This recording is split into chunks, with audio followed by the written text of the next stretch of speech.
We are potting up some of our plant starters today. Right now, these are in the medium soil blocks. And if you want to learn how to soil block, make sure to watch my other video. But these have like another month before they can go out. And so I need to pot them up in order to keep them looking this good. Before we get started, make sure to hit that thumbs up button and subscribe to my channel for more health and homesteading content. Let's dive in. So we are potting up everything about this size. Basically everything that is in these trays, along with these tomatoes. This is how you know they are ready to be up potted, because see those roots? They want to go somewhere. And at this young of stage of a plant, they really need more nutrients. This is when they're like little babies and they are in need of like maximum nourishment in order to get to a healthy start. You don't want to start off with stressed out plants. What I'm gonna need is my large potter-upper block, and I'm actually going to use this, what is this called? Flathead. A flathead to pop these babies up. You could use a spatula, and I've got my tub of soil here. And I'm gonna do a couple of things because I'm limited on space. I'm also just gonna pot some up in some basic like recycled plant starter pots from the nursery. So let's get started with the hard guys. The reason why I honestly don't like using this thing is because it's really hard to get them in. And so what I try to do is like pack it in with my hand, and it's good to have super wet soil, but it's like you really have to squeeze out as much water as possible. You know, with the other ones, it's like they can be a little flexible. And these are not as flexible.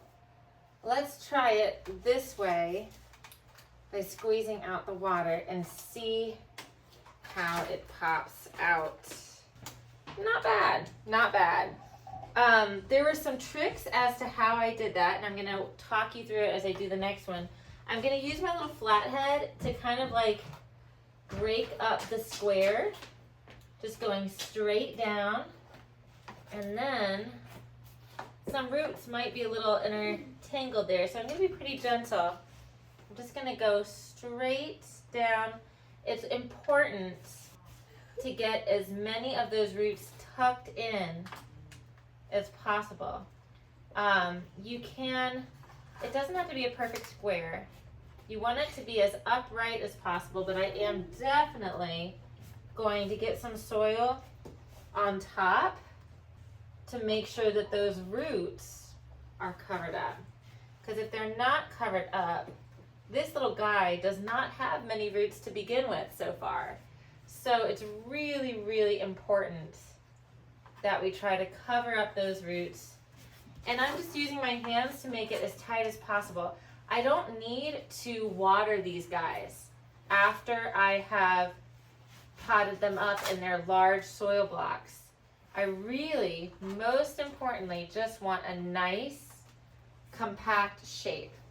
So now I'm going to talk you through my thoughts as I was doing this. Do you want to pull up my sleeve, little nugget? Like as far as back as you can. No, don't unbutton it. Just like pull, pull, pull, pull, pull. Good. Yeah, there you go.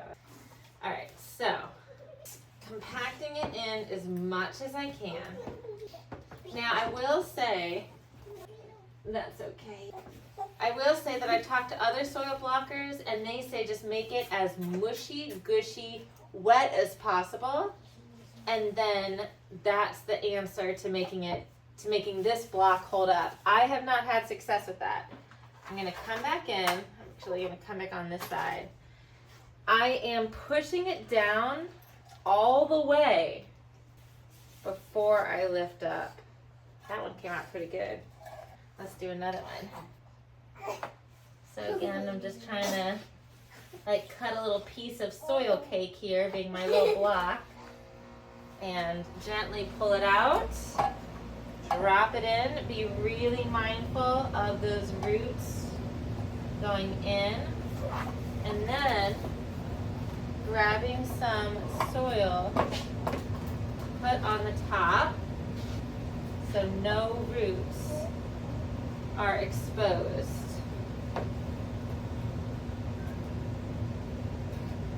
And I can kind of, it's almost like I can make like a little dome shape on top. That is okay. All right, now what I'm gonna do is I'm gonna do something similar, but this time I'm gonna just use a cup. And for potting up these guys, I'm just gonna use some dry soil actually. And I'm going to sprinkle some soil just at the base of this little pot, dry, just like that. I'm gonna get another tomato.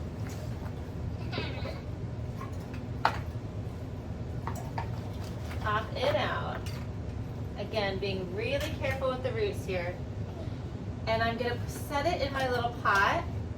And I want the top of the soil line to be just below the lip here of this pot.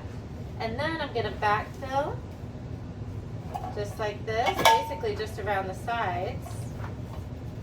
You can give it a little shake. Make sure that it is as straight up tall as possible. There'll be plenty of opportunity for these guys to kind of bend and warp, but we really want them to be kind of straight up. Now I also am just tapping it gently, but I am not pushing down. I'm just tapping it gently so it's got a strong, sturdy base.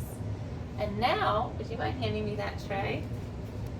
I'm going to fill up this tray with a bunch of these, and when it's time to water, I'm not going to water the tray with the soil blocks. Usually I'll just like water the tray in the tray, put them in here, and they're fine.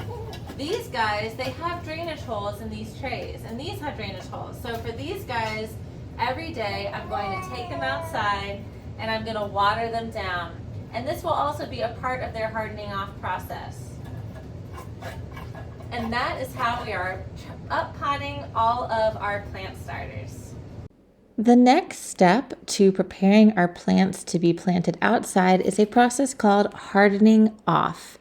And this should be done over the course of 1 week at minimum, where you gradually take your plants outside to adjust to the sunlight and warmer temperatures. When you do this, you really want to go gradually, start with an hour a day, work up to a full day of 6 hours. Once temperatures do not drop below 50 degrees for your spring veggies, you can leave them out overnight. You're also going to want to make sure that they are well watered, sometimes twice a day, depending on how hot it's getting during the day. Once you prepare them in this way, then they'll be ready to transplant. But one of the biggest issues that people come across when they have plant starters growing indoors is that transplant shock. After they plant them outside, all of a sudden they just struggle. And that could very well be because of the hardening off process. If you enjoyed this video and are growing plants like these this season, make sure to hit that thumbs up button and subscribe to my channel for more health and homesteading content.